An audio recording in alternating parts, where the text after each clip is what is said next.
முழுவதும் பரவி வாழ்ந்து கொண்டிருக்கின்ற தமிழ் ஜோதிட சொந்தங்களே, டாக்டர் ஸ்ரீகுமார் ஜோதிட சேனலின் சார்பாக என்னுடைய நன்றி கலந்த வணக்கத்தை தெரிவித்துக் கொண்டு கணபதியினுடைய மூல மந்திரத்தை இப்பொழுது நாம் ஆழமாக சிந்திப்போம்.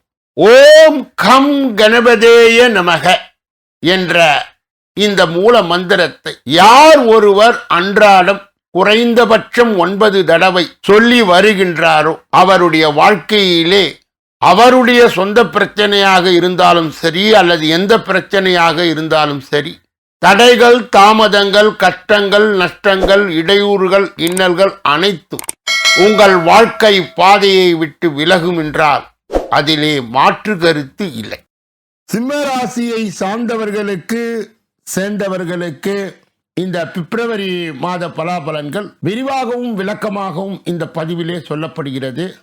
முதலிலே சிம்ம ராசியை சார்ந்தவர்கள் யார்? சிங்கமானது எப்படி கம்பீரமாக காட்டிலே வாழ்கிறதோ, அதனுடைய தலைமையிலே மற்ற மிருகங்களை எப்படி கொண்டு வருகிறதோ, அதுபோல இயற்கையிலே தலைவராக இருக்கின்ற தகுதி உடையவர்கள் சிம்மராசிக்காரர். அரசாங்கத்திற்காகவே பிறந்தவர்கள், அரசு பதவிகளை அலங்கரிக்க அதிகாரம் உள்ளவர்கள். ஆணவத்திற்கு அடிபணிய மாட்டார்கள், அன்பிற்கு மட்டும்தான் அடிபணிவார்கள். அப்படிப்பட்ட சிம்ம ராசியை சார்ந்தவர்களுக்கு சேர்ந்தவர்களுக்கு இந்த பிப்ரவரி மாத பலாபலன்கள் எப்படி இருக்கும் என்பதை பார்ப்பதற்கு முன்பு இந்த சிம்ம ராசியிலே உள்ளடங்கிய 9 பாதங்கள் யார் யார்?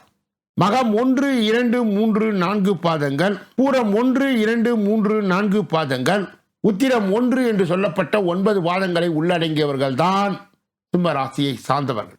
இப்படிப்பட்ட சிம்ம ராசியிலே இந்த பிப்ரவரி மாதத்திலே 5 விதமான பெயர்ச்சிகள் நடக்கிறது. 1 சூரியனுக்கு உரியது, 2 பெயர்ச்சிகள் புதனுக்கு உரியது, குருவுடைய வக்கர நிவர்த்தியும் செவ்வாயுடைய வக்கர நிவர்த்தியும் இந்த மாதத்திலே நடப்பதா, அதனோடு கலந்து நாம் கலவையாய் பெறுகின்ற பலாபலன்களை இப்பொழுது பார்ப்போம்.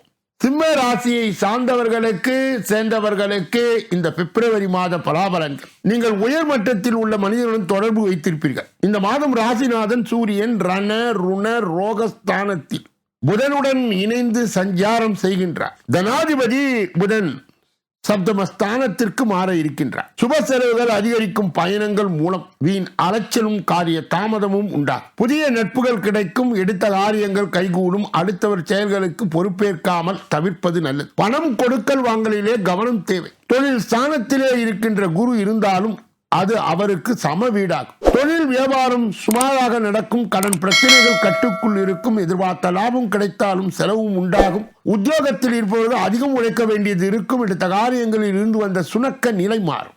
குடும்பத்தில் இருப்பவர்களுடைய இருந்து வந்த மனக்கிலேசங்கள் அகலும். கணவன் மனைவிக்கு இடையே வாக்குவாதங்கள் உண்டாகாமல் தவிர்ப்பது நன்மையை தரும்.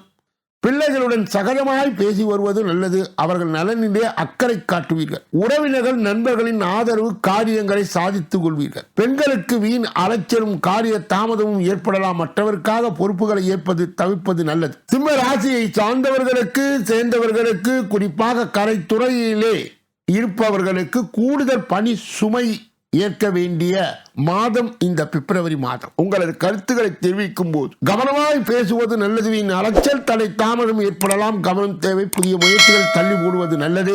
அரசியல் துறையினருக்கு மற்றவருக்கு உதவ போய் வீண் பிரச்சனைகள் உண்டாகலாம், கவனம் தேவை. வாகனங்களில் செல்லும் போது எச்சரிக்கையாய் செல்வது நல்லது. மன துயரம் நீங்கும், சிற்றின்ப செலவு அதிகரிக்கும். மனதிலே ஏதாவது கலக்கம் ஏற்படும், காரணமே இல்லாமல் வீண் பழி சுமக்க நேரிடும். ஒதுங்கி சென்றாலும் வெளியே வந்து சில சண்டை போடலாம், கவனமாய் இருப்பது நல்லது.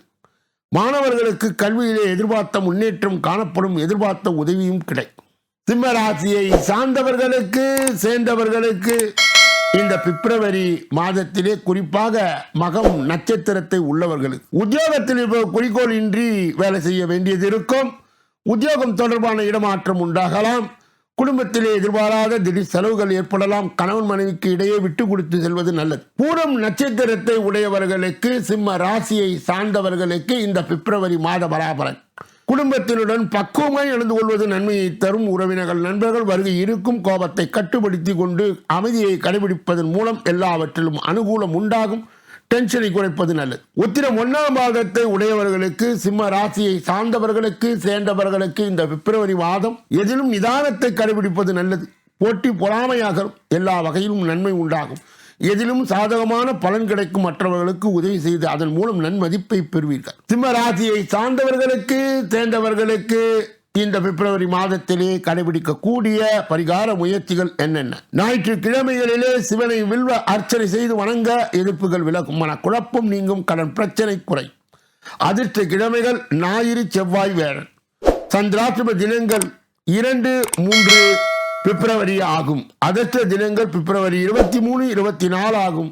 அதிர்ஷ்ட திக்கு கிழக்கு. அதிர்ஷ்ட வண்ணம் மஞ்சள், சிகப்பு, பச்சை. அதிர்ஷ்ட எண்கள் 1, 5, 9, 3 ஆகும். இதுவரையில் சொல்லப்பட்ட கருத்துக்கள் அனைத்தும் பொதுவானது. உங்கள் தனிப்பட்ட ஜோதிட ஆலோசனை, எஞ்சோதிட ஆலோசனை, வாஸ்து ரீதியான ஆலோசனையை பெற இதிலே வருகின்ற அலைபேசிகளை தொடர்பு கொண்டு தொலைபேசிகளின் மூலமாக என்னை சந்தித்து சிந்தித்து நலம் பலம் வளம் பெற்று எல்லா வல்ல முருகப்பெருமானின் கருணையை பெற்று நீங்கள் வாழ்வாங்கு வாழ வேண்டும் என்று வாழ்த்தி, ஒவ்வொரு நாளும் காலையிலே 8 மணி அளவிலும் மாலையிலே 6 மணி அளவிலும் மாத பலன்கள் அனைத்து ராசிக்காரர்களுக்கும் வெளியிடப்படுகிறது. அதை கூர்ந்து கேட்டு ஜோதிட வழிகாட்டுதல், ஜோதிட ஆலோசனையை பெறலாம். கூடுதலாக ஒவ்வொரு நாளும் மதியம் 2 மணி அளவில் தினப்பலன், ராசி பலன்கள் அற்புதமான 6 பகுதிகளாக பிரிக்கப்பட்டு அன்பர்கள் பயன்பாடு பெறுகின்ற வகையிலே தொகுக்கப்பட்டு வழங்கப்படுகிறது. நீங்கள் பெற்ற அந்த உண்மையை, நன்மையை உற்றார் உறவினர்களுக்கு, நண்பர்களுக்கு, நலன் விரும்பிகளுக்கு, ஜாதி ஜனங்களுக்கு, சொந்தங்களுக்கு, பந்தங்களுக்கு, அறிந்தவர்களுக்கு, தெரிந்தவர்களுக்கு பகிர்ந்து யான் பெற்ற இன்பம் பெருக வையகம் என்ற முறையிலே இயங்கி எல்லோரும் மின்புற்று இருக்கவே யாமொன்றும் அறியோம் பராபரமே என்ற நிலையை கடந்து எல்லா வல்ல முருகப் பெருமானின் கருணையை பெற்று நீங்கள் வாழ்வாங்கு வாழ வேண்டும் என்று வாழ்த்தி இந்த பகுதியை நிறைவு செய்து வேறொரு நல்ல பதிவிலே உங்களை சந்திக்க இருக்கின்றேன். நன்றி, வணக்கம்.